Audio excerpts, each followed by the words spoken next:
Hey there, Jeff again with Chief Classics. Got a kind of a twofer today. We're only gonna work on one, but we gotta pick up another one before we can go get this other one. We got two 60s Pontiac 4-speed cars.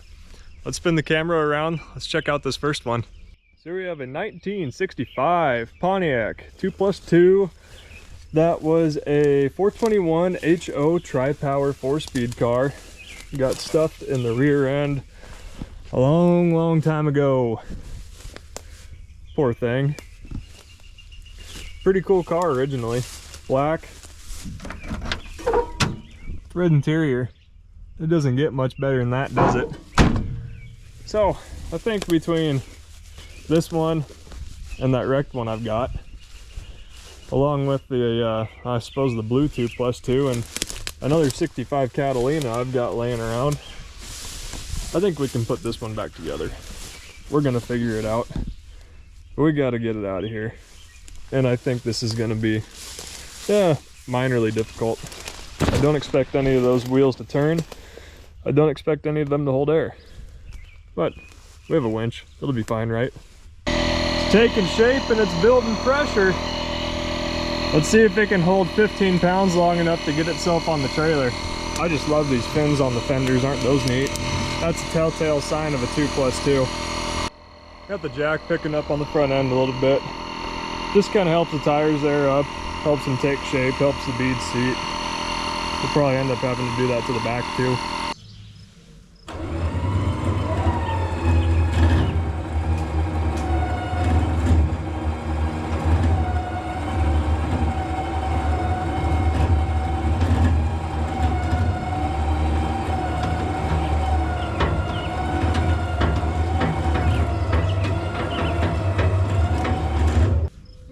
Everything's turning.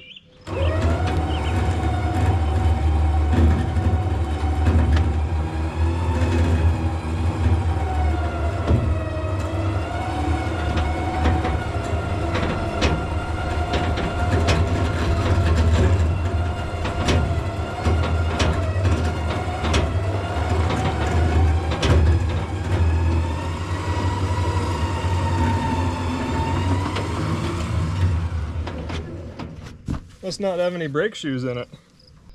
Well, here he be. Finally got a full profile glimpse of him. Gosh, the sad part is that this side really isn't that bad. You see, we've got some rust down in the bottom of the fender. The door's good. Rockers look all right. And the quarter would be pretty nice if it weren't for this previous body work here. It's got a little rust down low. Shoot. Man, this thing just got stuffed so hard in the rear end. Poor thing. Yeah, this is seriously messed up. Got a bunch of scrap metal in here, that's great. I can't believe it didn't knock that back window out. I hope that stays in there. The windows are up, so it should be fine. But yeah, she got crunched hard, man. Think of how much shorter that quarter panel is now. That's unreal. Oh yeah, and we've got buckling all the way up the B pillar. Man, what a bummer. That really wasn't that rusty. Well, I suppose we'll get it home and see what kind of condition the frame is in. It's really a pretty darn dry car. We can probably use that fender. They just need little patches down low. Not bad though. All right. Let's go get the one that we're actually here for. Here's the real reason we're here. We've got another one of these 69 or 70 Grand Prix. This one's kind of special though. This one has something that a lot of these cars were not equipped with. And we got Colorado tags from '89. Colorful Colorado. This side got banged on a little bit.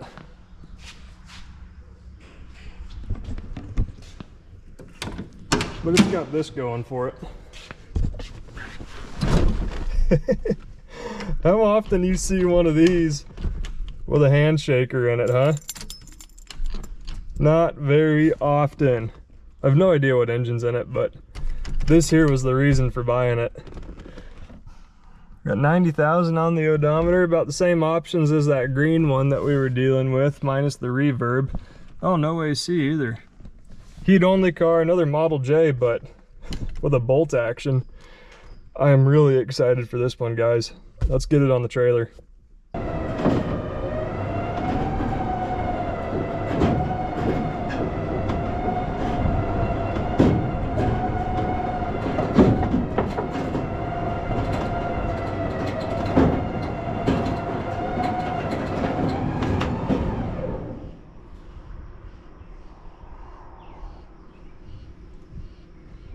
Water coming out of the transmission. Cool.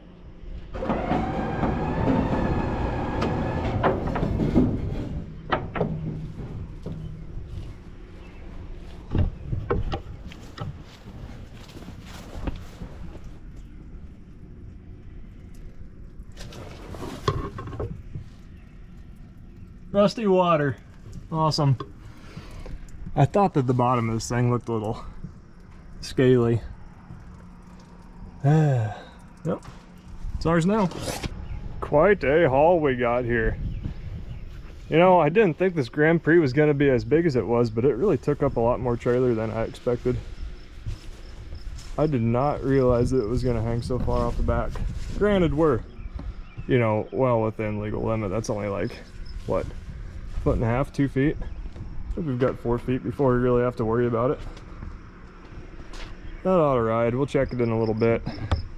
I noticed something when I was putting the chain around the differential. This thing has a 12 bolt in it. That is cool. I don't think that green one does, but I also didn't spend a lot of time underneath of it. We're gonna have to check that now. I wonder what ratio that has. Can we see a posi tag? I can't see a tag, but I'd be shocked if it wasn't a posi. Yeah, also we're leaking gas out of the tank, so we're gonna have to get creative there. All right, let's hit the road. Oh, good morning. We got our daily inch of rain overnight. The Grand Prix already has water inside of it, so probably shouldn't let this one live outside. It's not too bad, but it still has a floorboard in it, so should probably try to keep it that way. Otherwise it looks okay. I haven't checked the other side, of course, but I learned that apparently the ashtrays and the 4-speed consoles are rare. These cars are pretty new to me, guys, so drop any cool info below that you know. Oh, and this one doesn't have the door release and the door panel. It has it up top. Well, here I was told that this was a different year than that one out back. I don't know. I'm all backwards. I don't know what year this one is. I'm being told it's a 69 online. I don't know. I don't suppose there's any registration or anything of the sort in here, is there? No year on that. And we don't have an owner's manual, so. Ooh, ooh, ooh, ooh, ooh. How about this?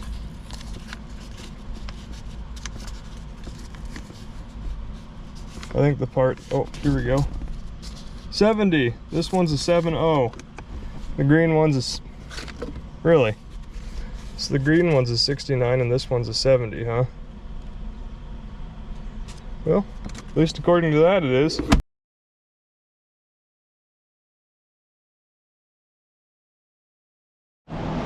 Well, the poor thing sat outside for the first night in probably decades and got about 2 inches of rain on it.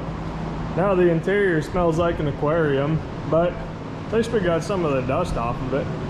And we can see we've got a couple different color combos going on. So, near as I can tell, I think this gold here is the original color because it doesn't look like the tail pan got any prep.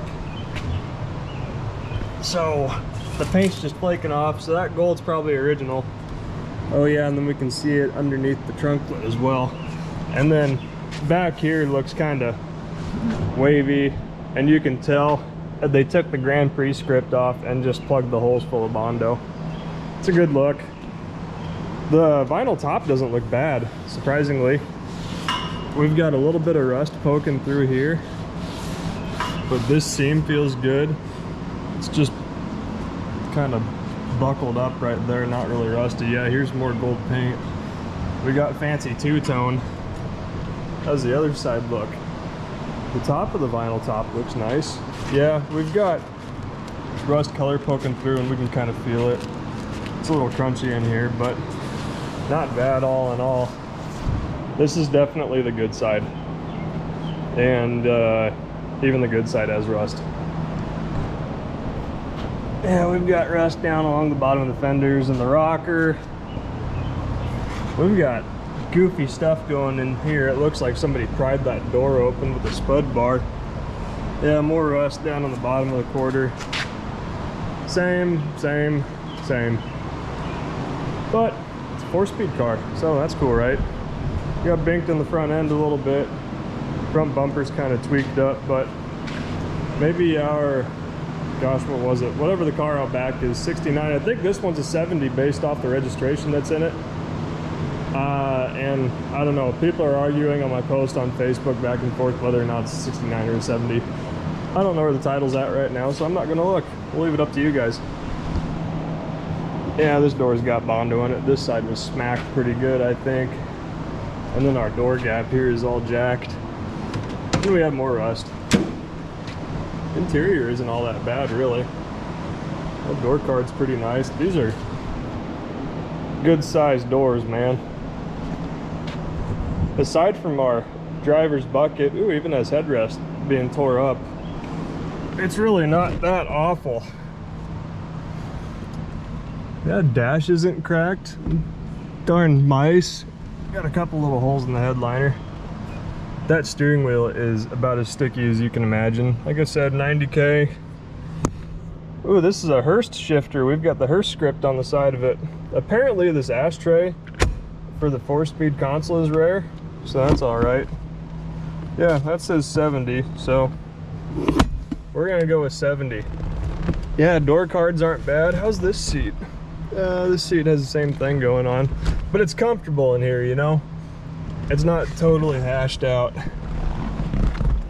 We're gonna get the seat back out of here because I cannot get into the trunk and it is bugging me. We need to know what's going on back there. Dang it, no build sheet. Nothing that interesting at all. Except Santa. What's going on here? We see a couple of big block Chevy heads. Okay, how do we get all the way back to that lock? That ought to work. Got it. Took the 3 bolts out that hold the latch in. What do we have here? 1972 heads. We got C3072, so C being March 30th, 1972. 292 heads. What are 292s? They're oval ports. Well, they're good heads.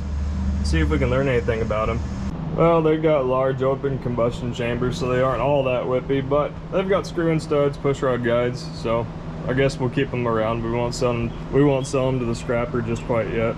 We don't have a working key, so let's modify this so we can so that we can open the trunk with a screwdriver. Take out this screw. We're gonna keep all this, don't worry. We're gonna pull this metal tab out the other way with it. Now, we should be able to pull out our cylinder. I may need both hands for this. There, now we don't have a cylinder. Just push this back in, and then you just open it by spinning that little hole with a flat screwdriver. Good as new.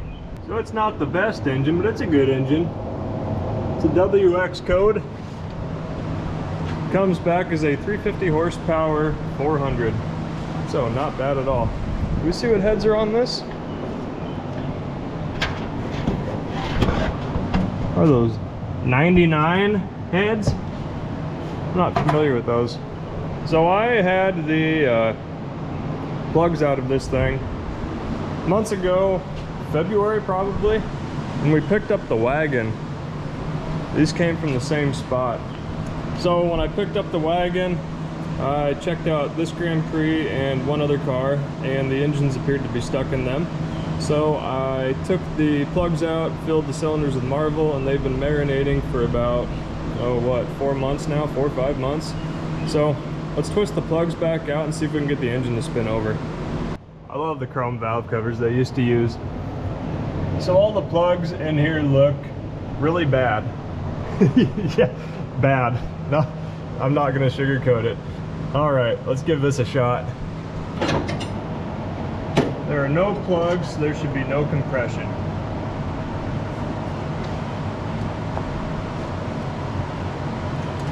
Oh, we're moving. It's not great, but we're moving. Man, it's chunky.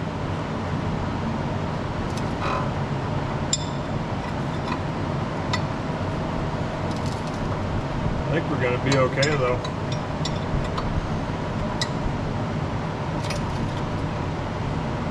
Okay, this engine may not have been stuck, but maybe the other one was. I don't know. They were both really stiff at any rate, but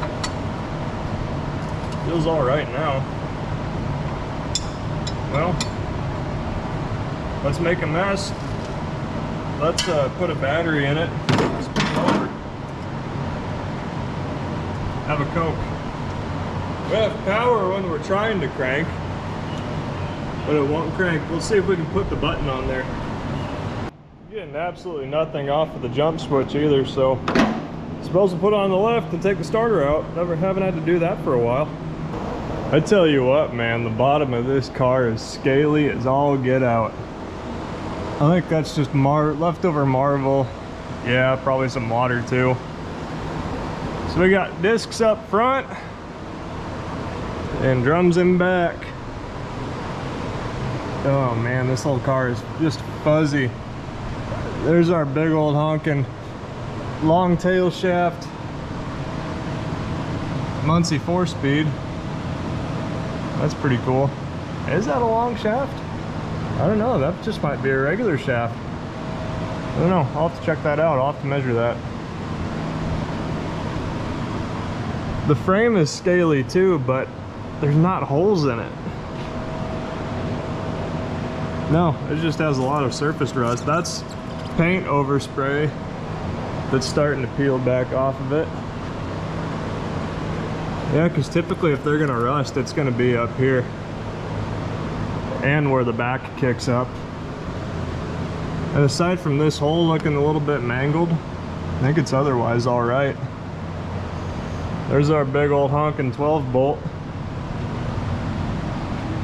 Isn't that cool? I don't see a posi tag on it.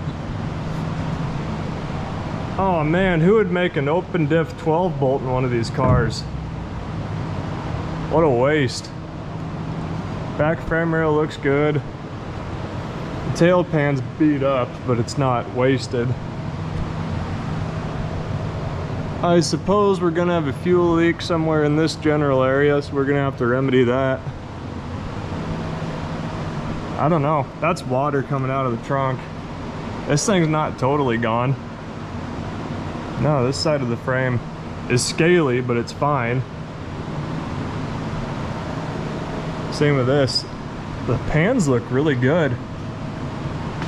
Obviously, we've got rust colored, but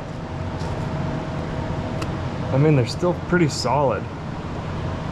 They can be saved on. And this side's covered in oil, so that helped. All right. Well, there's our starter. Let's make one more attempt. Try to get it to spin. I'm gonna clean up that terminal and then we'll see what happens. All right, maybe everything was just rusty. Now let's try it. There we go.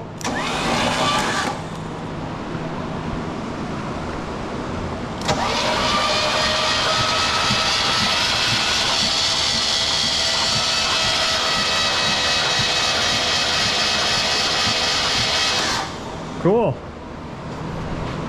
I can hear it hitting on one up there. Let's get it back down and put some plugs in it. Ah, no, you know what we gotta do? We gotta do the old compression finger test.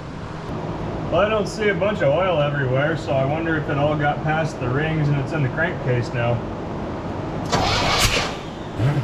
One's good. 3 is low. 5 is low. They're both low, but they're there. 7's good.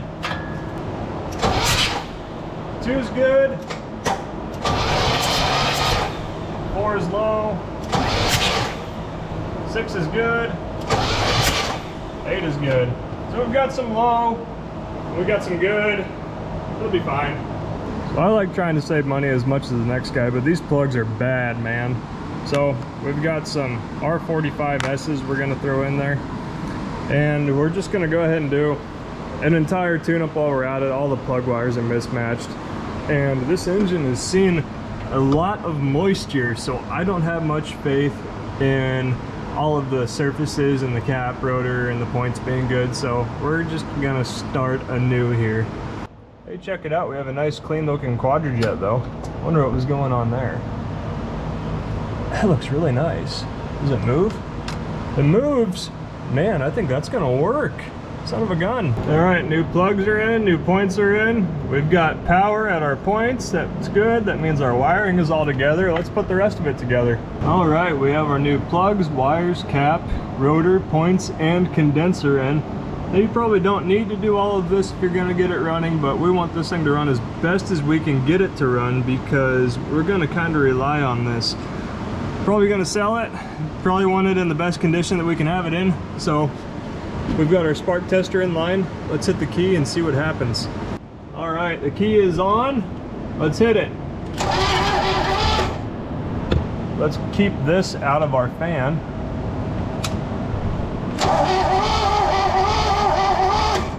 We've got spark. All right, let's get fuel. I see coolant in there. That's shocking. Yeah, oil's over full, so I think we know where all of our marble went. That's good. At least the oil doesn't look dirty. Oh, let's check our vacuum lines next. All right, so this big one's PCV. It's coming out of the intake, going down to the PCV valve. We can leave that. That one that we just took off is, I think that's where our transmission modulator line would go if we were gonna use it. It's weird how we have 2 takeoffs off of this vacuum pot. We've got that full port intake plugged. We've got 2 going on back here. This one is hooked up to this, which runs all the HVAC controls inside. We're just gonna plug that.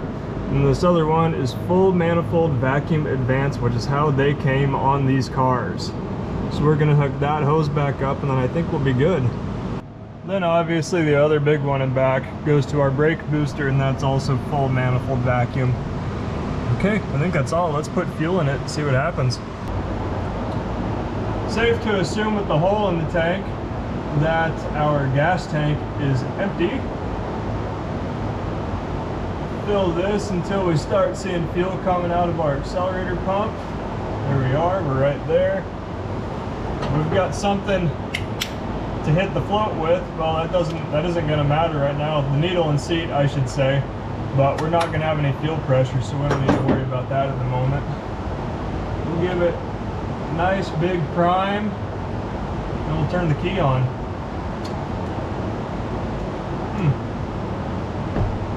My secondary butterflies are open. Well, there they go. Now they're closed. They snapped shut. That's weird. Whatever.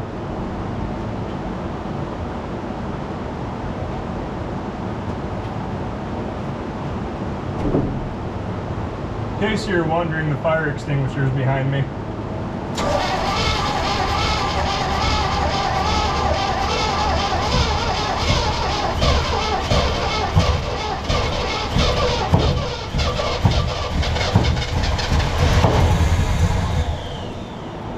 Slow going, but we're getting there.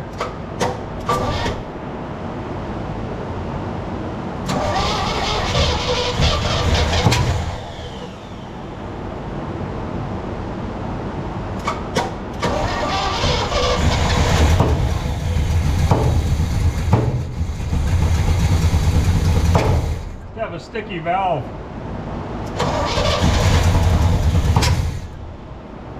A couple of sticky valves. They'll come around.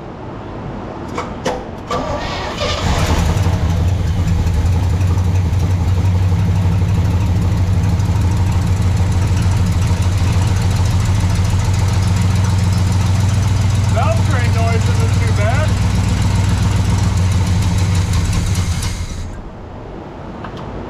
The clutch fan is just gone. Or clutch fan clutch. Oh my.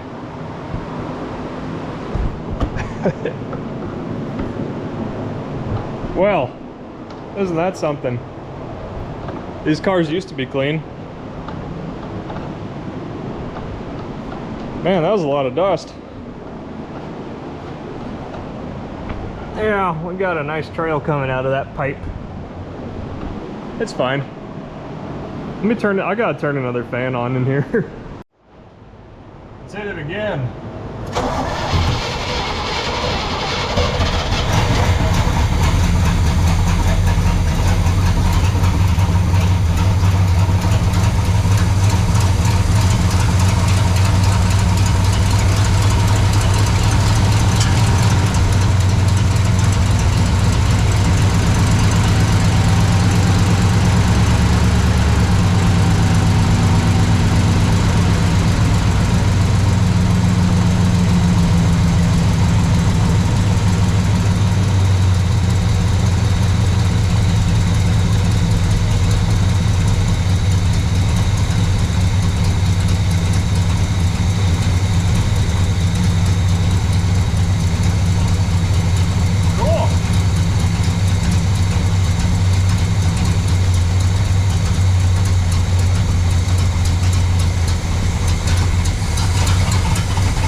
Let's use the rest of this gas, huh?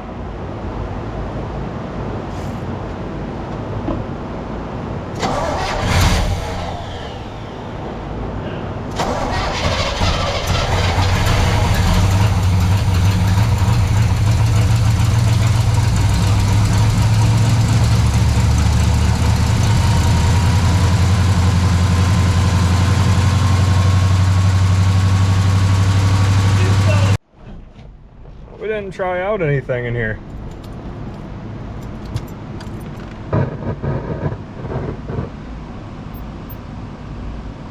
got fuzz but no noise. Clock doesn't do anything. We got dummy lights. We got headlamps, son of a bitch. I don't want to try that because I don't want the fan to get stuck on. See if we can smoke some darts in here though. We've got an ashtray, which is apparently rare, so we have that going for us. No luck. Oh well. We have lights. I think that's about all we need really. Well, I think this thing just earned itself an oil change, and we'll hook that starter wire back up, and then I think we're gonna be in good shape. I'm pretty jazzed. You guys have to check this out. So a while ago, we bought a dozen cars and a building full of parts out in central Nebraska. Mainly Pontiac stuff, mainly 60s, mid-60s Pontiac stuff. Most of the cars are mid-60s. And we took a load of parts back home. And I think we've taken most of the cars back. You've seen some on the channel. We haven't taken any parts home yet. So let's show this off. This is quite the haul here. So I've got to get the tires and wheels off, but there's some important tires and wheels in here. You see a lot of these are the 8-lug Pontiac wheels. We've got some Bear tires thrown in. We got a Space Saver, Pontiac rallies, a set of 88 Silverado wheels, which is nice to have just for rollers. And then we've got some unmounted snow tires and stuff like that. We got there's about 15 rear ends in the bottom of this trailer, probably 20 cylinder heads, some other stuff. 67, 72 Chevy GMC pickup tank. I'm pretty excited about that. That's a 69, 70, 71 Grand Prix front bumper. Let's go inside and I'll show you everything I already unloaded. Got me a nice pair of black 65 buckets. You gotta see this. You dorks are gonna freak out. Here's another 6971 Grand Prix 4-speed centered console with ashtray. That's pretty cool, huh? I think the console fits 69 to 71, but the console lid is 69 specific, so that's quite the rare piece. I've got kind of a high price tag on it, 1,500 bucks. It can be yours. If I don't get that, I think I'm just gonna keep it. Got a stack of BOP aluminum bell housings. We pulled some aluminum intakes out of there. We've got performer for an Olds, performer for a Pontiac, rectangle port, big block, Offenhauser dual port, Offenhauser tri-power for a Pontiac, and then this one's really cool. This is a factory GM big block Chevy rectangle port Winters Foundry aluminum intake manifold. And what gets even better is that I've got the cylinder heads that it came with. These came off of a 4.25 horse 427. So big honking rectangle port cylinder heads. We got a pair of 60 Pontiac heads, 3 to 9 heads, and then a couple tri-power manifolds. We got these 4 tri-powers as well, and then I haven't decoded any of these yet, but this one's a 64 tri-power, this one's a 63 tri-power, and they're both pretty complete. Also got a couple air cleaners that I'm going to keep because we need them for our cars, but I'm gonna get the wheels and tires unloaded, and then we can see what else is in the bottom of that trailer.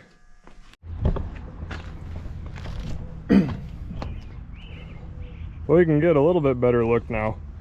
There's a lot of differentials in here. This one I'm particularly interested in. It's got 65 2+2 written on it, so I think that we can probably use that in that wrecked car if that's messed up. Then it looks like the majority of these in the back here are, what are they? 70 and earlier 8.2 10 bolts. Looks like we've got a lot of those.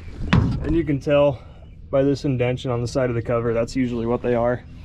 Obviously, big coil spring cars, judging by the perches. And then we also have a couple of 12 bolts for 67 to 72 Chevy pickups. Like this one, I believe, is for one with trailing arms on it. Yeah, that's a 6-lug rear end, so that's for a 1/2 ton. And then, oh man, that's got huge drums on it. I wonder what that's for. That's 5 lugs, so maybe that's, I don't know, it's got something written on it. We'll have to get it out. I see OK written on it. That's a 10 bolt too, so I don't know, we'll figure it out. We've got some more up front here. Yeah, now we start getting into, I think that's another 8.5 or 8.2. We've got some bigger ones. We've got some 9.3s up here. You can see these earlier drums. I think these are 9.3s. You can see they're kind of 9 bolt or 9-inch, Ford 9-inch looking. Those are 55 to 64, I believe. So for big cars also, we've got a radiator that's junk now because it wasn't loaded correctly. Like I said, we've got big block heads, we've got Pontiac heads. There might not be 20 in here, but there's a lot for one guy to unload. So I think we'll get a plan in place here that involves me not using my back to unload these. Room's getting a bit full. We got all the differentials unloaded. Found a couple Muncies. We got 2 regular shaft Muncies, and then we've got these 2 long shafts amongst all this other stuff. Found some 421, 428, 455 cranks. So that was a good day, along with a bunch of other miscellaneous engine parts. Our wheel and tire collection's looking pretty healthy. We've got 1, 2, 3, 4 stacks of 8 lugs. Those are 6 lugs, but yeah, those are all Pontiac 8 lugs. Probably got some more over here. Got a pile of hubs for them down there. Then a bunch of, you know, rally wheels, Chevy and Pontiac, and then a bunch of different sizes of just steel wheels for rollers. We still have our 350 horse 400 to get out of here. I don't remember what year that was. 65? I don't know. Along with more wheels and tires. When was the last time you saw a Sears branded tire? They don't even have an automotive center anymore. I got the dang little 14 Pontiac rallies up front, and that's too bad. Check out all the dust that this thing cheeched out. My goodness. And yeah, there's a pile of rust water from the transmission. We better check that out too. Let's get them the rest of the way up in the air, drop the oil, and check what's left of our, I don't know, transmission oil. How this pan is not rusted out is beyond me. Oh no! Okay. Oil doesn't look bad though. Smells like Marvel, so that's a good sign. Everything was getting past the rings. Thank goodness this transmission has a drain plug. A lot of these Muncies don't. So at least we can get all the water out of it now. One of our mufflers wasn't muffling that good, and it's full of seat foam, so that's great. Oh. Not a lot going on there. I think we'll just lop that off and we'll wire up the pipe. That's cool. You hear a lot about STP, but you don't, at least I don't see the filters that often. We've got the old STP double oil filter, whatever the heck that means. And that thing's got like a whole quart capacity in and of itself. And it was leaking too. That's what that is. So, I don't know. I think it is rusted out around the top. We'll see if we can get a good look at it once we get it off. Yeah, I pinched it some and it started leaking from the top, and that housing, the oil filter adapter is aluminum. Well, I don't know, it's rubber gasketed to the filter, so it shouldn't be stuck, but man, I'm gonna have blind babies if I keep heaving on this. Man, strap wrench for the win. There's no way I would have got this otherwise. Oh yeah, well, at least we got oil flow. Check out all the corrosion. Man, that's ugly. Let's try to get that cleaned up before we spin a new filter on there. This is a really poor angle, but here we go. Man, that's bad. I'm getting chunks off of it. There we go. Now we've got a relatively clean and flat sealing surface that we can put a filter on. Alrighty, oil's changed. Let's see what we can get out of this transmission. Ooh. I bet it's mostly water. You know what? I'm gonna ditch this. We're gonna get a different jug to pour this in. Yep, that's water. Oh, that's good for the gears. Ah, wow, that's dark. It smells like 80-90, but I don't think there's any lubrication to this. Oh, good thing we didn't drive it. There's only some metal on the end of the plug. I don't know, maybe we'll be okay, maybe not. What the heck happened? Let's do a preliminary flush. I'm just gonna run a whole can of brake clean through this and see what happens. Well, it's clearing up, but it still leaves a lot to be desired. I never like it when we're doing diesel fuel in the weed sprayer, but you know, sometimes it just comes down to that. This is gonna end up with me getting sprayed in the eye, I just know it. Oh, we're getting relatively clean stuff out of there now. We'll fill it with oil. I suppose we should probably flush this at some point, but we gotta drive it a little bit first, right? So we're gonna replace this pinion seal on this car, and it's not as scary as a lot of people think. You just need to kind of get the nut lined up in the same spot that it was already in. So here's the pinion. We took a chisel, we made a mark on the pinion end, on the nut, and on the yoke where everything lines up. So we're just gonna zip that nut off, then we're gonna put everything back to where it was originally.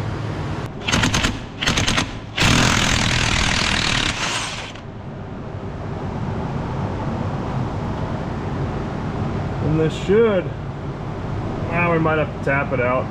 So I went to O'Reilly's and I got a new axle seal. Our old number is a GM number, 879464. Well, that doesn't exist anymore, but we've got this 8460N Precision, which is the same ID and OD, but the height is a little different. I think this one's more for a truck axle, a truck 12 bolt. This is car 12 bolt, so the depth is a little different, but it matches up with the snout and it fits our yoke. So I guess I'll see if I can put it together, and we'll see if we've got, you know, full engagement once it's installed.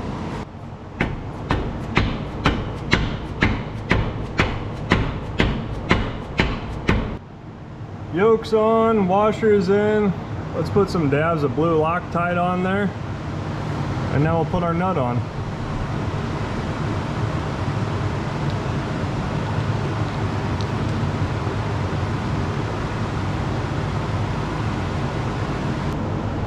All right, now we line our mark up. So there's our mark.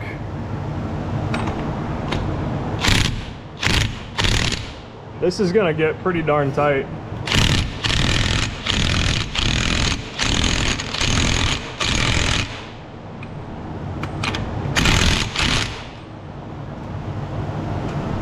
So it's pretty much bottomed. You can see we've just got a little more to go, just a hair, and then our depth should be set. There we go. We still have nice movement. Cool. Yeah, looks like everything's fully engaged. I guess we'll see if it holds oil. Got everything together. It's not leaking. We need to grease our U-joints as well as the front end, but I think it's gonna work for us. So next thing we need to accomplish down here, we got to clean this up. We can see rust jacking between the tank and the straps on both sides. So let's drop the straps down one at a time and see what we've got going on underneath. So we've got some stuff under here that I don't really like. especially that. We'll take our wire wheel to this. We'll get it clean. Yuck. We'll get it cleaned up. We'll see what we're dealing with. Yeah. So we've got leaks here, here, mostly there. So I'm gonna go to O'Reilly's, get a gas tank patch, and then we'll deal with that. Here I thought I was being a baby, but this stuff is getting like 190 degrees. 198. Let's see if we can find a spot. 199. Oh, we're 200. That pack of stuff is 200 degrees. Oh my gosh. The plastic started to melt. I couldn't get, yeah, you can't even touch this anymore. This is that JB tank weld. Goodness gracious. Here I thought it was just me. Don't get that crap on your hands, boys and gals. Well, we just supplemented it with regular JB weld, so I think it's gonna be okay. This is just semi-permanently temporary until we figure out if we can actually drive this car or not. And if we can, maybe we'll put a new tank in it. I'm gonna go ahead and just use water weld to plug some of these other holes. It doesn't look like this side's leaking, but we're gonna drop it down anyways and check it out and be a little proactive on this. So I believe we have everything finished up underneath the car that we need to do for our preliminary drive. We have our gas tank patched, pinion seals replaced, and differentials filled up. I greased both the U-joints on the drive shaft. I'm not going to grease the front end yet for if and when we need to take the brakes apart. We don't want to get covered in moly grease. I cut off that blown out muffler and kind of wired up the pipes just so they can't flop around too much. We topped off the transmission. We got the water out of it. We got it flushed. I greased all the shifter linkage as best I could without actually taking it off. Greased the throwout bearing linkage, put a new wire connector on the end of that trigger wire. We changed the oil. I think that's it. What we need to do now is we need to take one of the rubber hoses off the fuel pump and blow back towards the pump, or not the pump, the tank, and make sure that we have flow from here all the way to the tank. Dang, we had a little bit of fuel in there.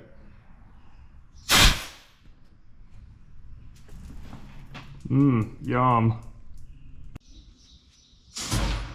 Oh yeah.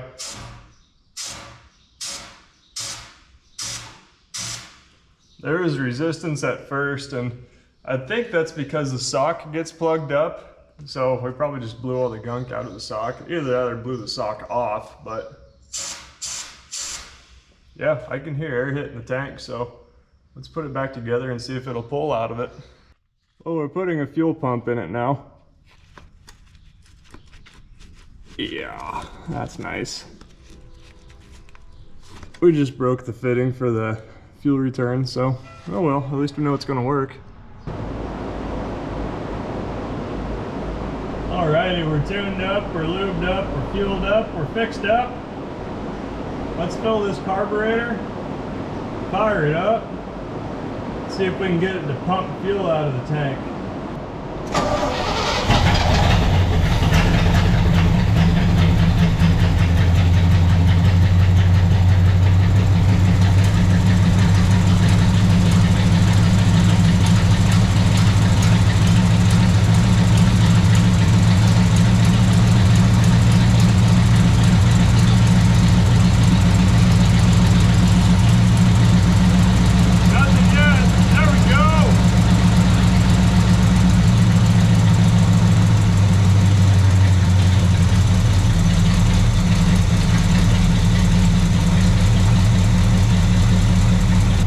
It's kind of ugly, but it's pumping it.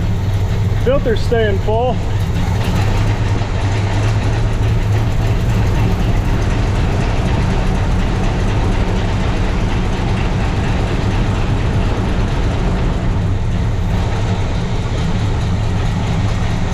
It's really ugly, but there was nothing in the tank, so it's probably just stuff out of the lines. It'll be okay. I'm not worried about it. Once you know it, we got a leak. Yep.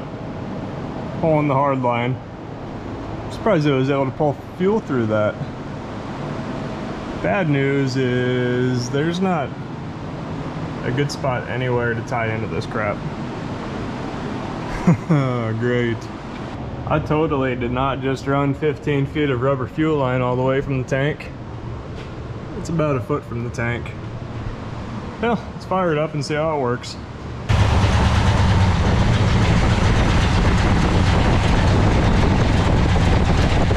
Looks like it's worth it. Now it's not.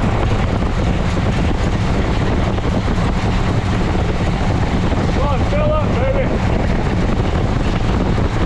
There it goes. Yeah, yeah.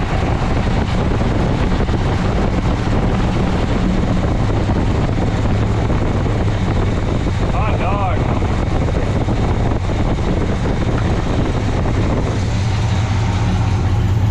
Let's check our brakes. Empty. Let's see if we can remedy that. I'm gonna act surprised that the shop isn't full of smoke right now. Oh man, it kind of stinks though. Let's get the back. Oh man.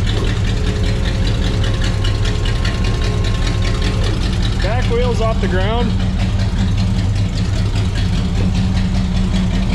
Let's see how it feels about going in gear.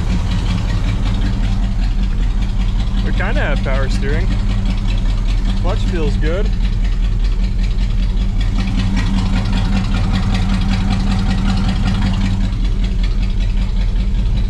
Kind of don't have anything going on here.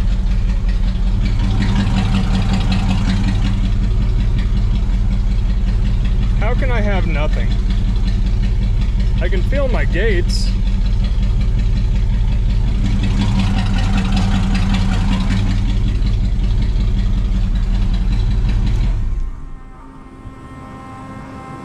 Door buzzer, wow. Where's reverse?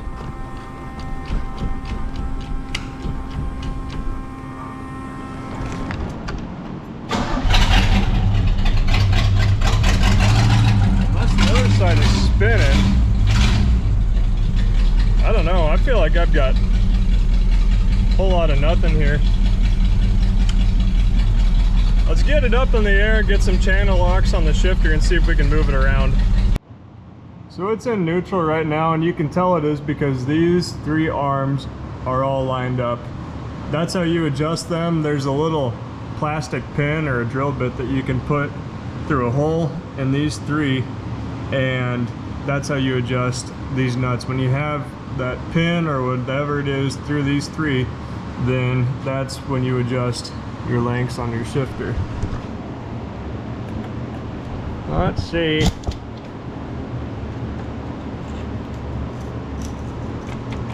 I suppose I probably have to have this thing in the on position.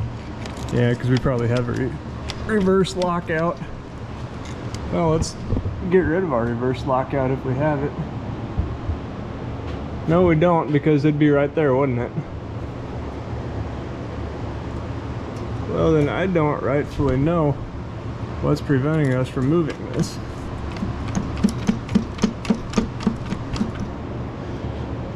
It's almost like those are stuck. Let me pull on this a little bit, see if I can get movement out of anything. Oh!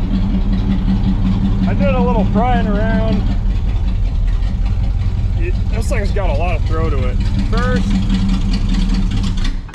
well, just killed it. So.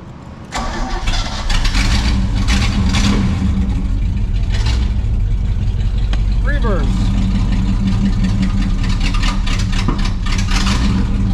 And neutral. So we've got forward movement and all the gears. So we need some brakes now. I apologize, I should have shown what I was doing under there. But all I did was grab that little bracket where the reverse, easy for you to say, reverse lockout used to be. And I don't know, I just kind of worked it back and forth until it started moving. I'm plumb afraid of everything that's going on with this brake system. All the lines look like crap. Everything's really corroded looking. And if we can't get the brakes to work by dumping fluid in the master, I'm not sure what we're going to do, because it looks like we're going to have to replace everything that we touch. The pedal was stuck. I just stood on it really hard and broke it free. So the master's probably junk. Let's see. What brake do we get at the beginning of the pedal? I think that the beginning of the pedal, the rear brakes apply first, and then at the bottom of the pedal, we get the front brakes. So I'm gonna work this a bit, see if I can get any pedal to come out of it.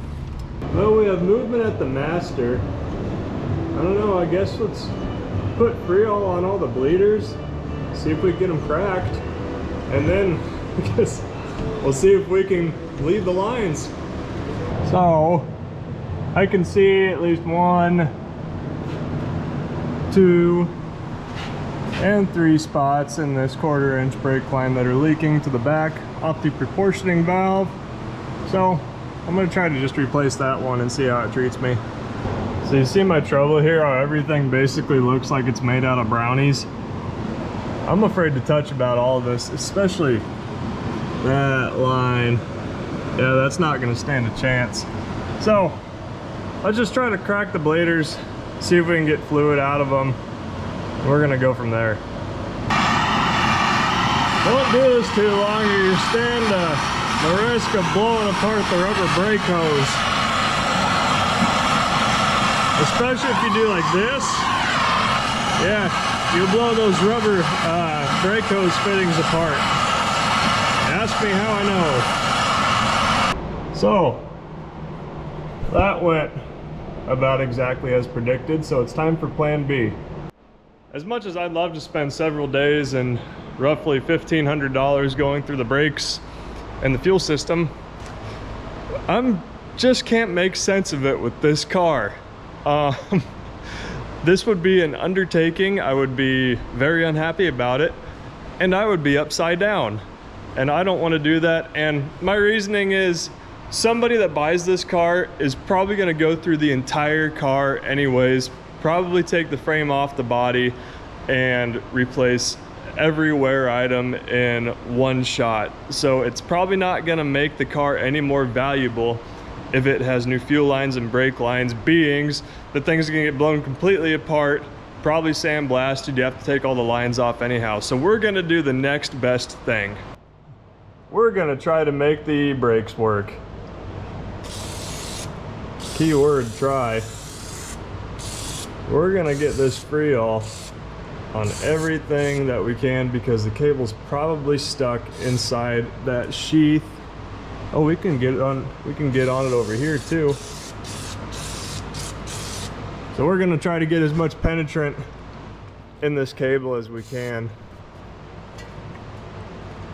It's not totally stuck. Does it go through a sheath over here anywhere? Kind of, yes. So anywhere that we can see it, we're gonna lube them up.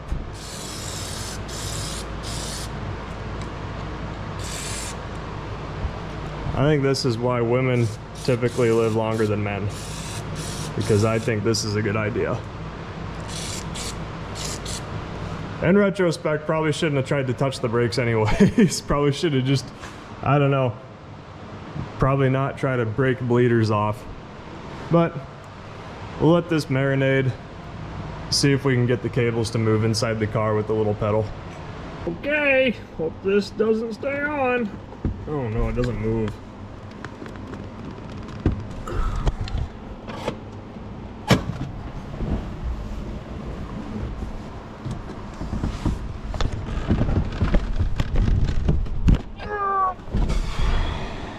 We have no movement out of the pedal, no matter how hard I stand on it.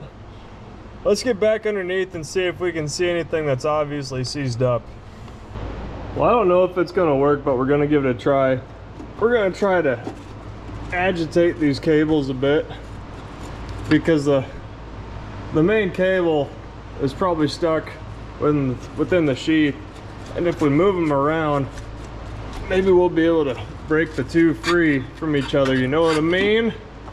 We gotta try. We're not putting new cables on this thing. We gotta try everything. We're throwing the whole book at it. Okay, we got this one to move. You see the cable go into the sheath there? And then if we hang on it, I can't do it two-handed, but if we hang on the cable, we can get that wheel to lock up. We almost have the same thing going on over here. Let's put a little weight into it. This cable might be a little too stretched out.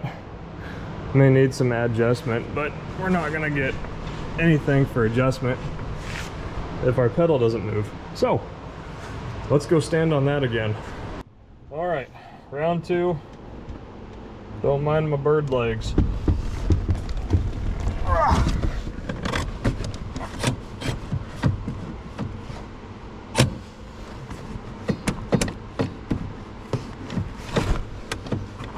Okay, so I stood on it and it went, but it doesn't it doesn't return. Oh crap. So that means that the brakes are probably on harder than life right now. So that's not the case on the passenger side, but driver's side, yeah, that one is stuck. And it doesn't appear that there's really a spot where we can access these to get them unstuck. I like how the cable's getting really thin right there. That's great. We'll put it back down. I don't think that there's anything we can access under the hood. We might have to go, well, no. What are we trying to do here? Let's think about this. Let's think. So we need to try to get the cable to come back down. Our pedal itself is released, so maybe if we hang on this cable underneath up here, we can get our slack back. Yeah, I can lift myself up by this. Yeah.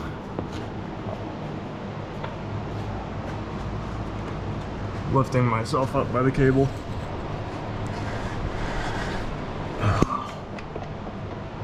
So I think it's this one here that is stuck.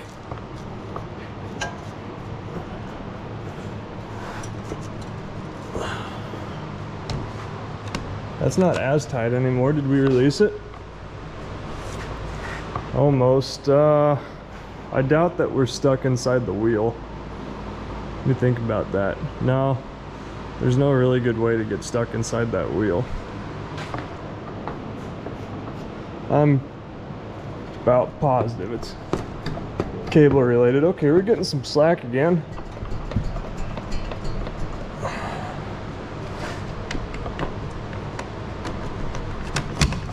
Alright. Wheel's still stuck. Oh, okay. Maybe we are taking that drum off. Shoot, that's not gonna be very fun with a stuck shoe. Yeah, I'm gonna keep shaking it, see if I can get it to come free. So I think that they're most released. I can't turn that one very well because it's trying to turn the drive shaft too, and I think that our U-joints are binding. But I don't know, I can turn the passenger side just fine. I think we start it again. We see if it gets nuclear hot. And gosh, I guess if not, we try to drive this thing. Well, to quote Llewellyn Moss from No Country for Old Men, I'm fixing to do something dumber than hell, but I'm gonna do it anyways. All right. What do you need? Oh gosh, was there a trick to this?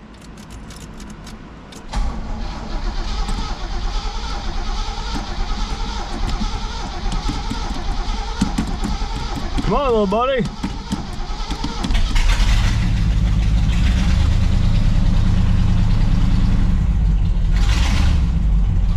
Yeah, thanks for the brake light. Oh, it does go out.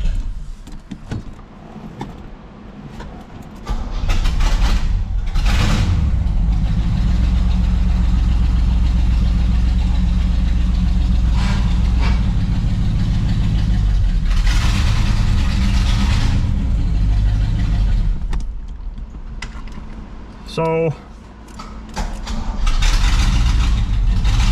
we don't have excellent transmission engagement or power steering for that matter.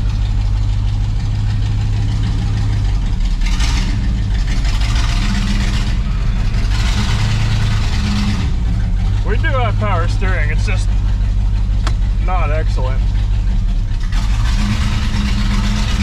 Wow, we do have reverse.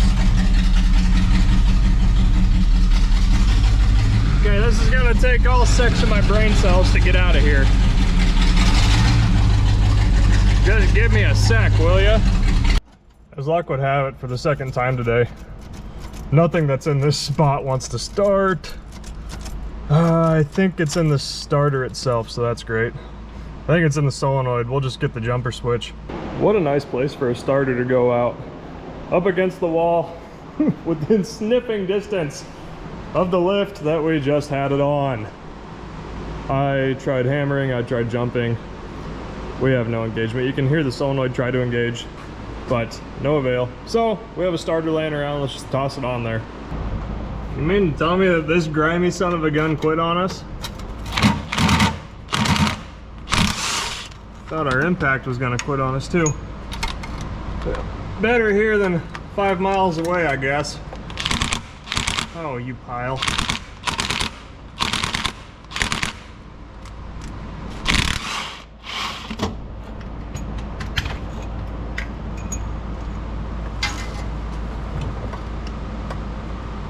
I can't tell you how many times I've forgotten to unhook the battery cable at the battery, but it's been a good many times. For anybody screaming at the TV that I didn't bench test the starter, you would be correct. But there was a lot of heat in that solenoid. So it was trying to do something, but it just couldn't. So we got the new one hanging. It's very nice of all of our clutch linkage just to kind of hold it in there for us while we get everything started. And we're gonna use the outside terminal, outside small terminal on the solenoid, because that's for cranking. The inside terminal, sometimes you use it, sometimes you don't. I think it only gets used in points systems though, because that sends power to the coil while the engine is cranking. I think it's a full 12, is it a full 12 volts then? I don't know. I don't know if it is or not. But anyways, that's what that's for. It sends power to the coil while cranking to help the engine start. I think it is a full 12.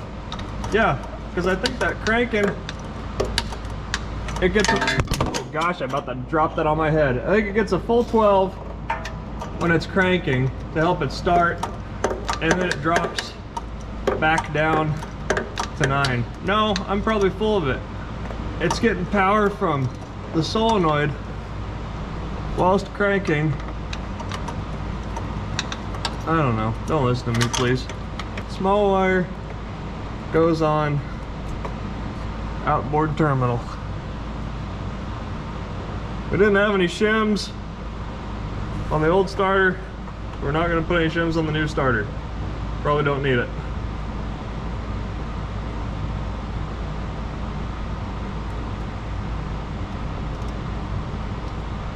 I tell you what, I am going to be bummed out when I start losing dexterity in my fingers. I'll have to get a new job.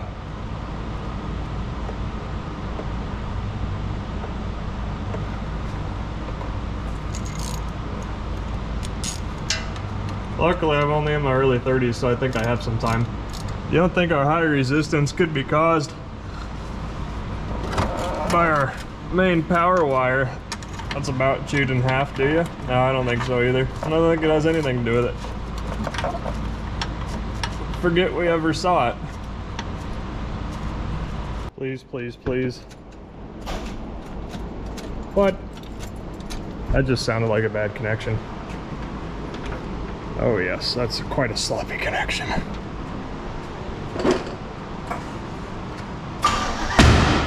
Holy oh. Wow. What went on there, eh? Why such the backfire?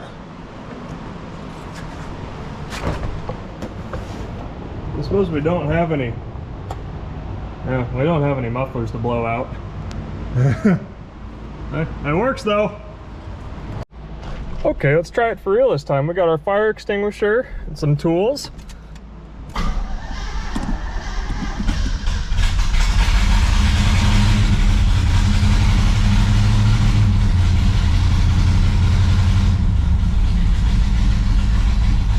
It certainly sounds better.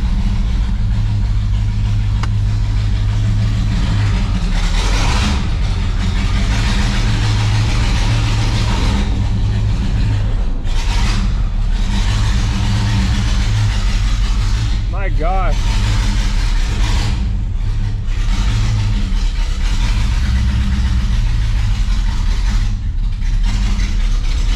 This might be the worst clutch I've ever felt.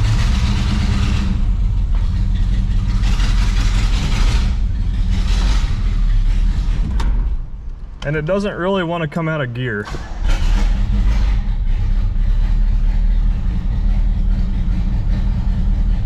We are, however, idling.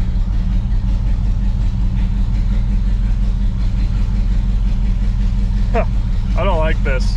I don't like this at all. Are you gonna be a good car and idle? Not really? All right. We tried.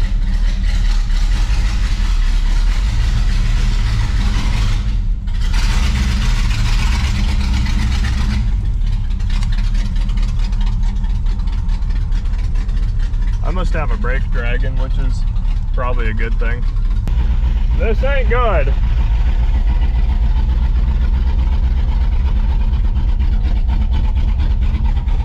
But it's doing it.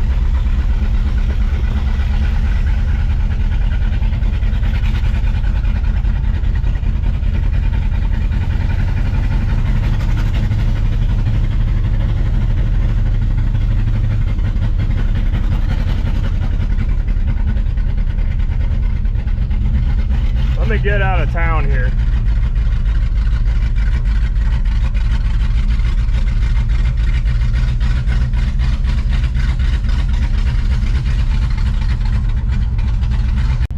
I'm trying to keep an eye on what I need to grab once this thing inevitably catches on fire. I think if I get my telephone, I'll be happy enough. Oh no, there's a car coming. I hope he gets out of our way.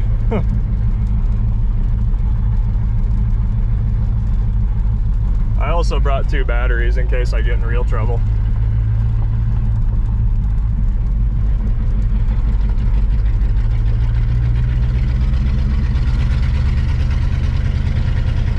It's getting better.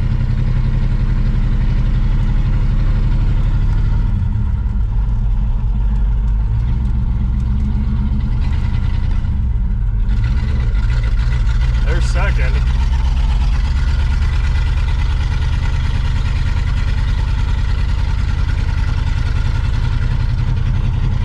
Okay, it's starting to smooth out. I don't have any lights. The lights allegedly work, judging by them lighting up when I was trying to crank it. I hope this guy with the Omaha plates behind me decides to pass me, because I ain't going anywhere fast today, brother. It does even out a little.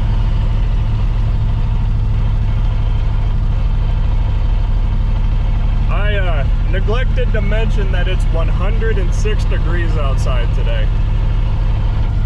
Look up corn sweat. Yeah, see what that is. And it died.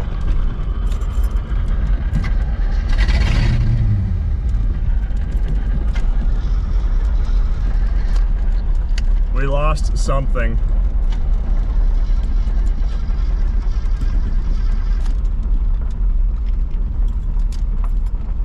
I don't know what we lost. We didn't make it far, boys. Let's go check our vitals. We have an empty fuel filter. Why do we have an empty fuel filter? We were just cooking all kinds of stuff off too. We have a new pump, for crying out loud. Well, it must not be picking up any. It's too bad. It's not like our filter's plugged. Anybody who drives by this thing is just gonna think it's on fire.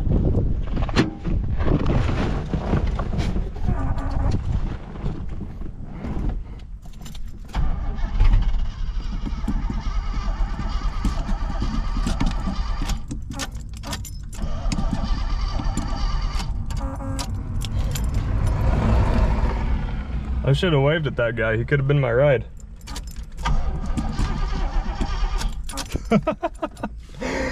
Oh, okay, well, at least we didn't make it too far. What don't I want to get stolen? I need that. Need my door opener. Need my key. Oh boy. You see, this is actually a blessing. I needed to work on my tan anyways.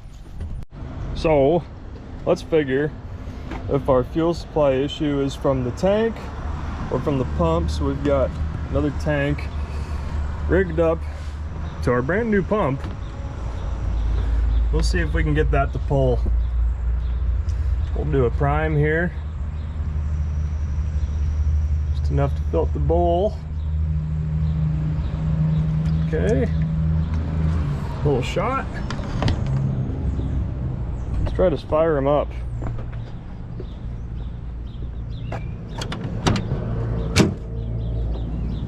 All right, little buddy, don't burn down while you're hooked to the good pickup, please. Neutral is so hard to find on this thing. Battery. Round 2.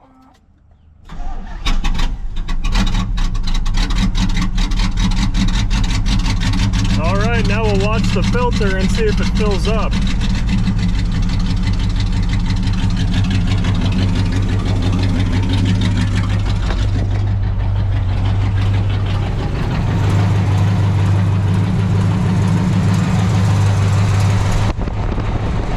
Sure enough, our filter has fuel in it. So, leads me to believe that we've got an issue with the pickup in our tank. Man, listen to that thing run. It sounds really good. All right, let's go find the boat tank.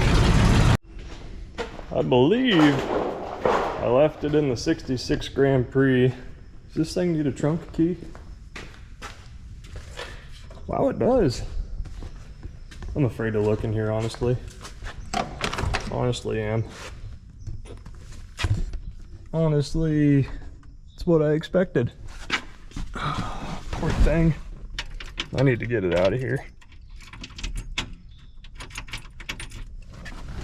Oh, it had a battery in it. I probably unhooked it. It drove to where it's sitting.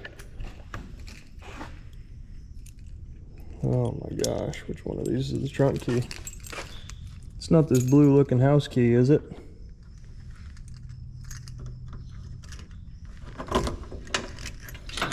It is the blue looking house key. Okay, what's going on here? Oh, this is...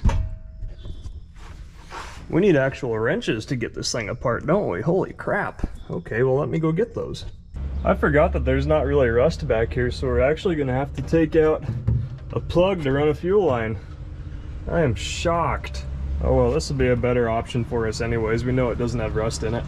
We got our giant boat tank plumbed professionally, so let's fill it full of 1201 and see if we can get this thing to drive around again.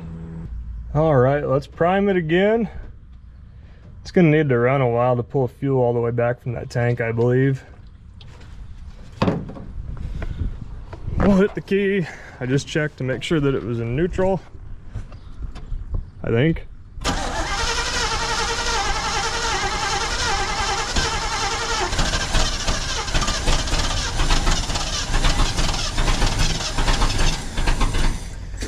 I gotta get in there, don't I? Maybe a tick flooded. And I mean a lot.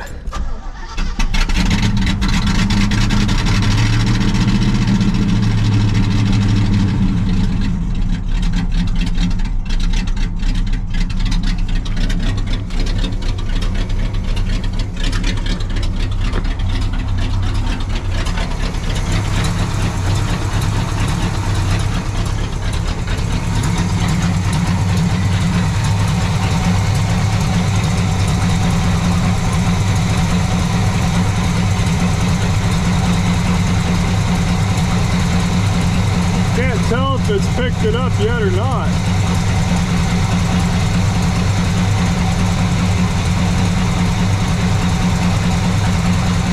I think so. The gas in the filter looks pretty murky. I believe that we may have contaminated it with what was in our tank. Reasons being, I think it was contaminated. Our fuel filter looked a bit watery, and we were loading up and we were running like junk. And we don't seem to have that problem quite as bad today.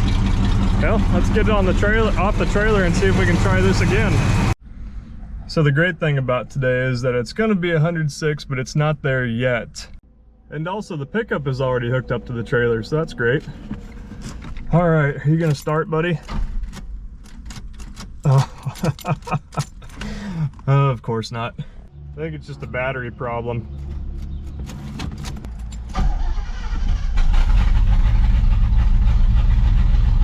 Bad connection on the battery terminal. Do it every time.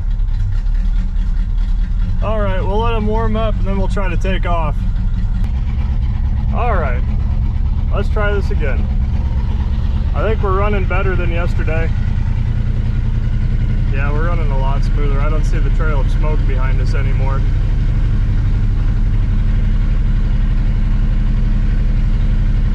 I think we were trying to burn water yesterday was our trouble. But hey, our ring should be really nice now.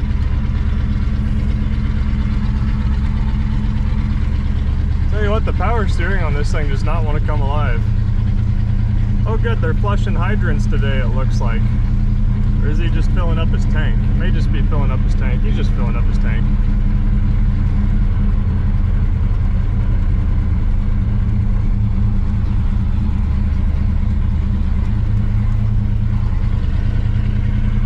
More fiber optic work.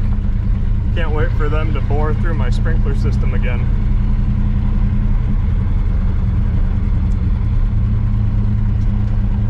Everything seems okay. We don't have any lights on, and like I said previously, our lights do appear to work. We're gonna run that one a little bit.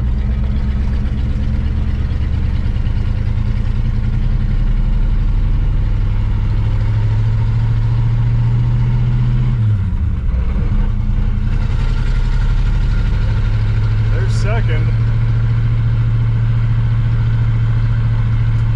We're still working on getting our clutch cleaned up, that's for sure. A little jumpy it is.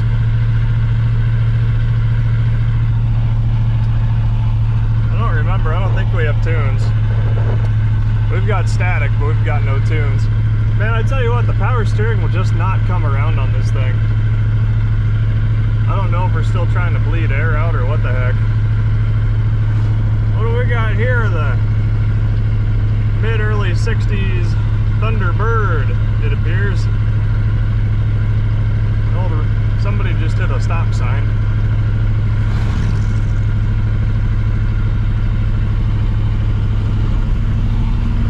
I didn't see anything. Oh, we just got a backfire through the exhaust. That's cool. Can we spring for third? There's third. We're really doing it, Harry. Isn't this cool, man?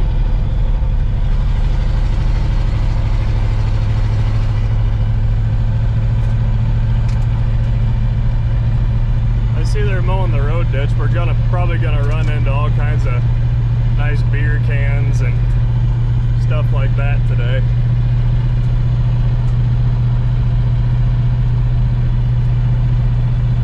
Something I really don't want to know if it works or not is the temp light.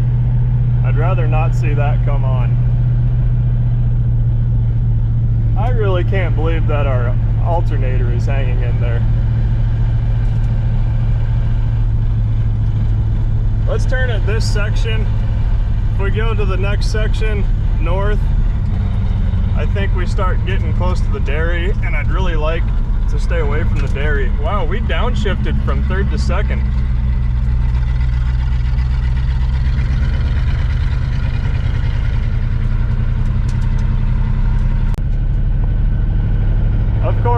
one day we want to drive on the minimum maintenance road and there's somebody else on it.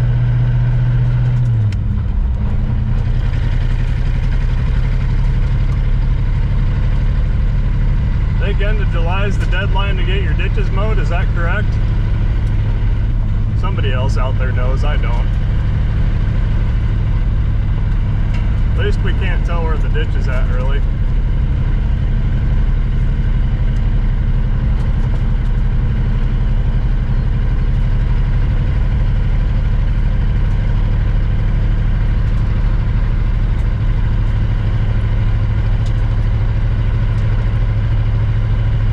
Hopefully this guy's from the county.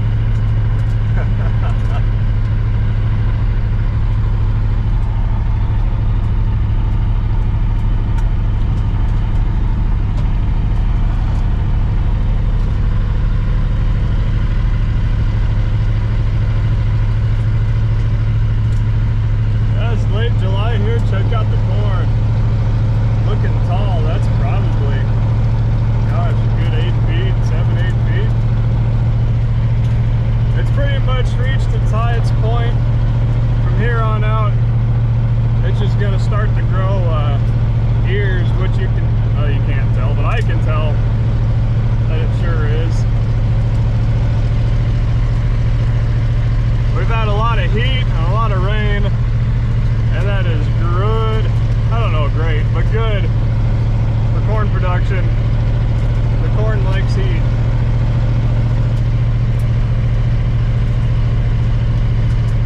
Oh good, a blind intersection. Hopefully we can slow him down to a crawl.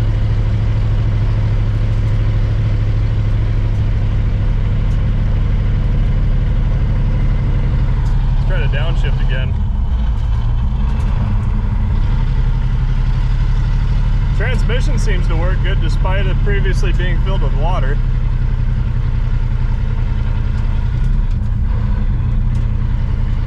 There's Hurst.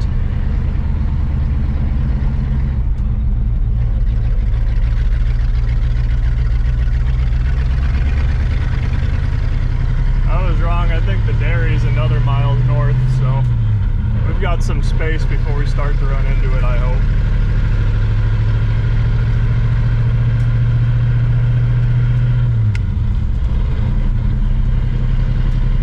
We're just doing our thing.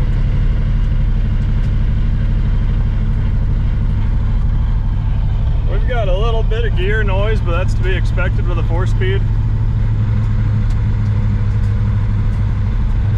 And the thing could probably really stand to have the oil changed in it again after being driven and flushed a bit.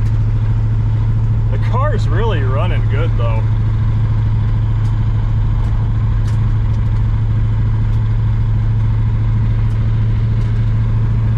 We've got our kick panel vents open. Got some nice breeze on my chicken legs. We got some alfalfa there. That looks like a pretty old stand. Off to our right, we have soybeans. Biggest crops around here. Gosh, what is it called? Yellow dent corn, something like that. And soybeans, I can't remember the name of the corn variety specifically. Mostly goes into ethanol production and livestock feed. This isn't sweet corn, in case you're wondering. You don't really eat this stuff.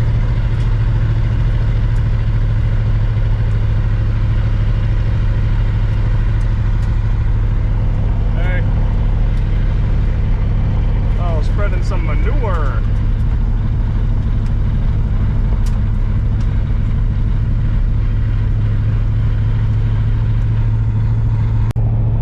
Kind of pretty, isn't it? I really like the hills north of town.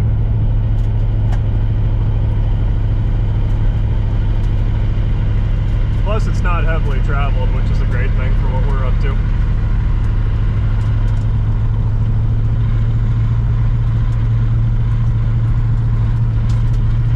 Car's just kind of doing its thing though. I'm really surprised.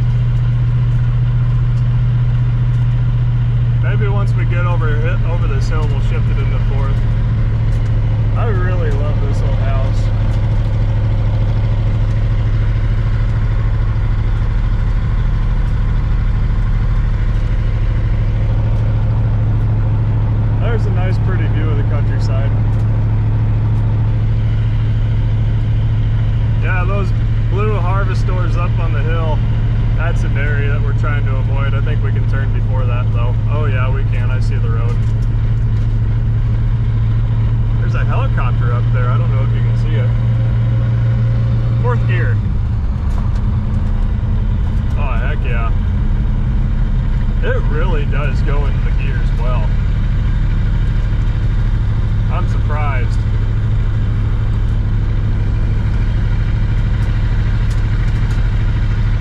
I am really shocked with how well this car is doing now that it has good gas in it.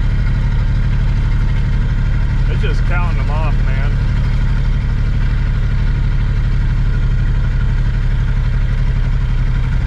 Really wish it had brakes, I'd get after it. Okay, there's 3rd. It's kind of a long throw into each gear. I'm sure that linkage is really wore out.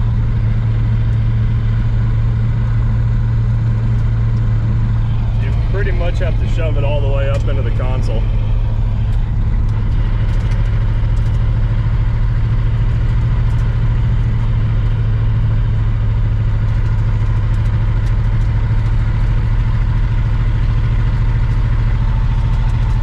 Pulling the hill all right. I don't see anyone coming.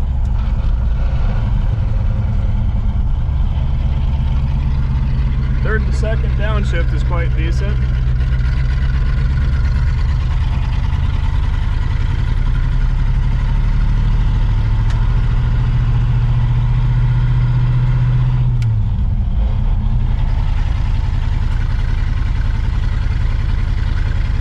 There might be granny shifting him a little bit.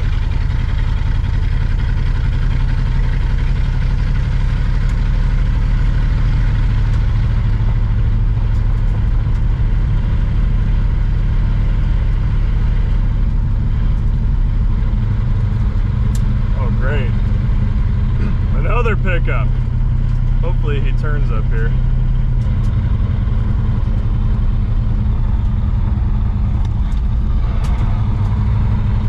We threw her down into second. We didn't want her to get away from us. Oh, it's just the dairy owner.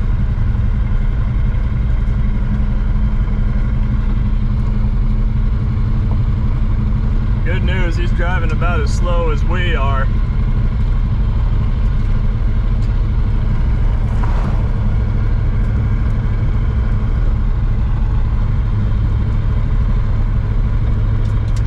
This is a really pretty place too. I love these old farmhouses. 3rd gear.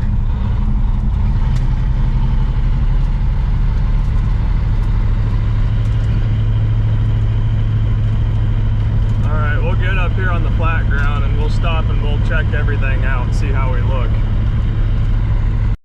Let's get out and drag our feet.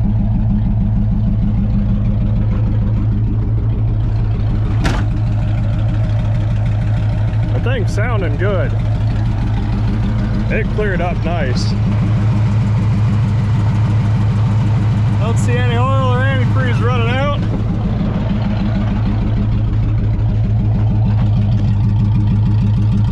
I don't see any wet gas lines. No smoke rolling out of the hood. I'd say it's all systems go.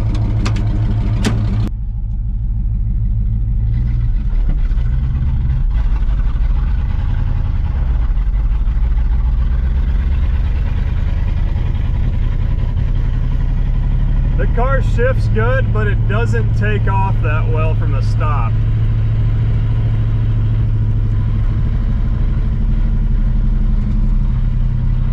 Alright, we're coming up on a semi-busy intersection, so we're going to be ready to shut our key off.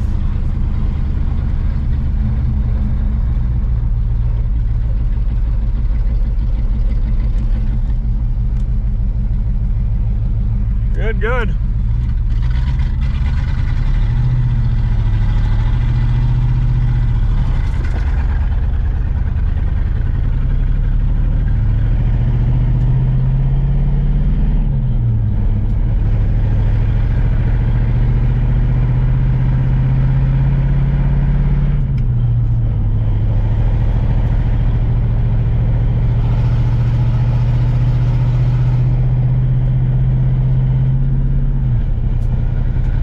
cuffed my foot in it when I shifted. We're bank shifting it. We're 2-footing it. Carburetor probably leaves a little to be desired still, but it's doing all right all in all. If this had brakes, I would actually be driving it like a man. Yeah, I know, good excuse, huh?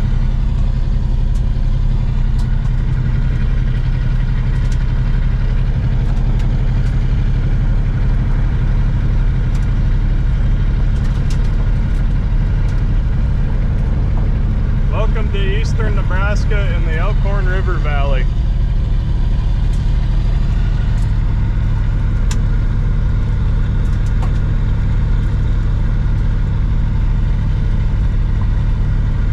Just doing its thing now. I don't think that our power steering has come alive anymore.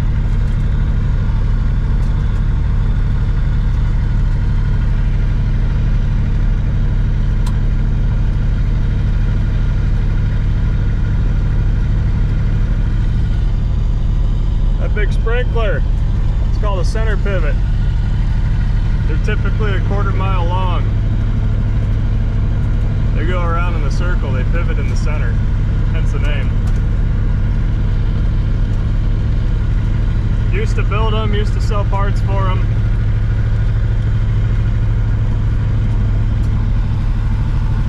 There's 4 big companies that make them, and they're all here in Nebraska. They're sold all over the world.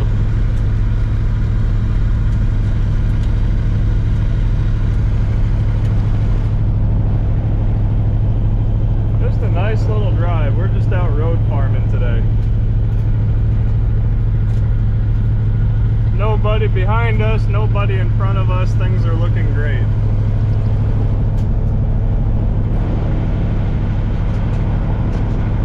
Up there's the other side of that really pretty white house I said I liked. There's one of the 2 spots in the county that has never been plowed, which is pretty rare. That's still virgin sod, native prairie sod, native prairie grass. They harvest it. I think the person that puts the hay up on it has horses, if I remember correctly. Yeah, more soybeans.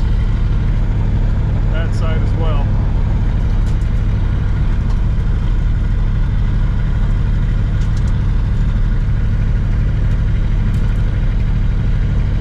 Okay, we're coming back up on town, so we better slow our roll a little bit.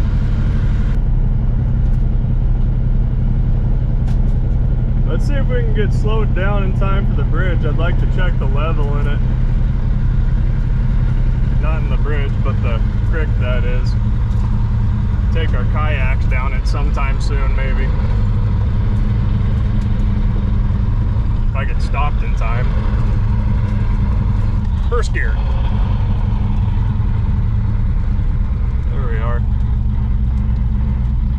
Keep it rolling, but don't kill it.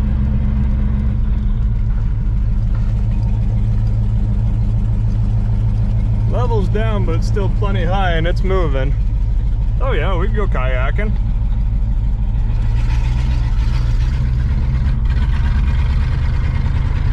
Oh, it wants to die in the same spot it died yesterday. How sweet.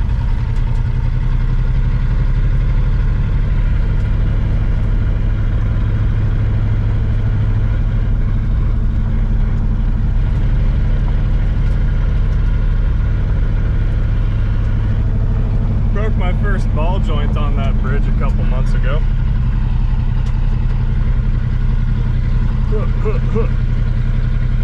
Some good bumps right here.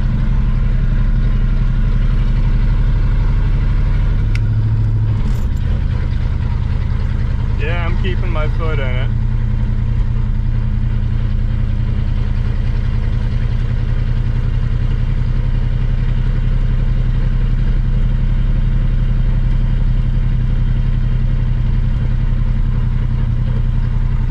See old Bill mowing the ball fields, he's a loyal fan.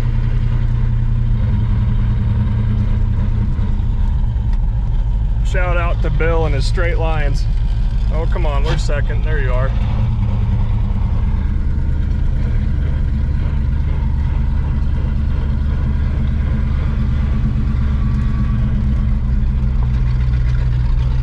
Come on, baby.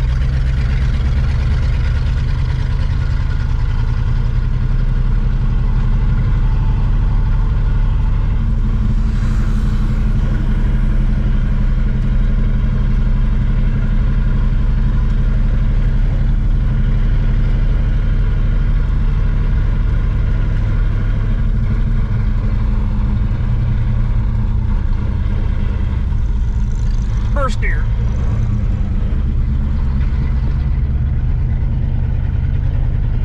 Hope it can climb this hill.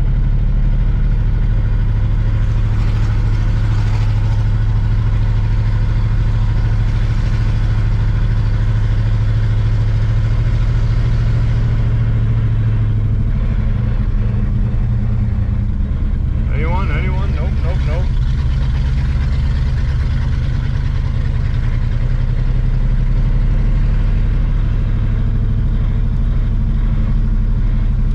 We're just gonna keep it in first. We're coming up on the busiest road in town, so we'll try to keep it under 100.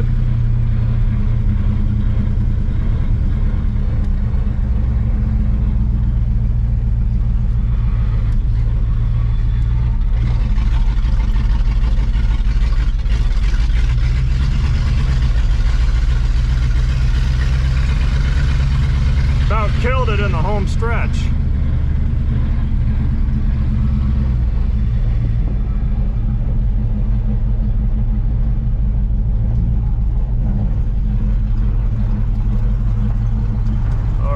Try not to run into any of my junk. Strategically place this.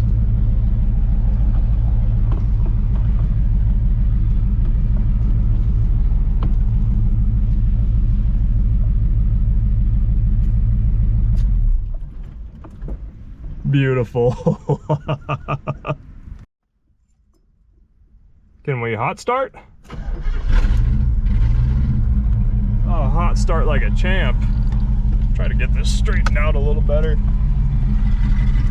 Keep it looking nice for the neighbors back here. Keep them from hating me any more than they already do.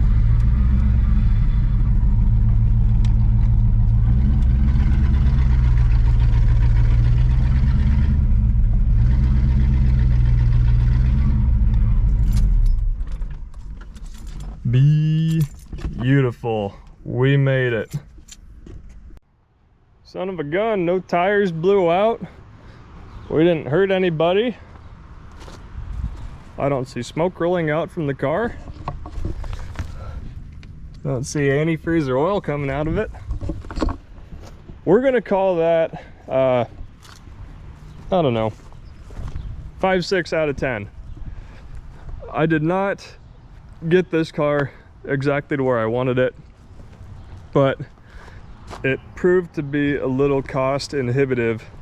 I mean, I put all the parts together, and even getting a jobber rate at the parts store, I would have still had $1,500 into going through the brake system and the fuel system. And I just don't have that much room on this car. In fact, I don't have any room on this car. Don't think you're gonna try to beat me up on it either.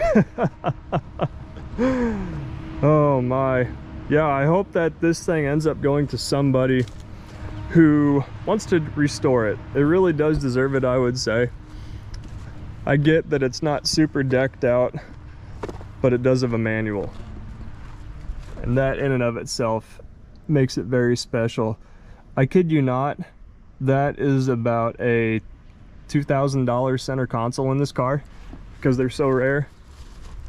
Fun fact, the console itself, I think that's all the same, manual or automatic, but what makes the difference is this pot metal insert here for the 4-speed, as well as the manual only ashtray. So the car's got a lot going for it. I think I was told that the pedal assembly is GTO, so if you're looking to swap your 69 to 72 Grand Prix into a manual, I believe the GTO pedal assembly works. Don't quote me. That's what I was told by an expert. At least that's what I remember hearing. I appreciate all of you sticking in there and hanging out toward the bitter end. I'm really glad that we could get this car running and driving again.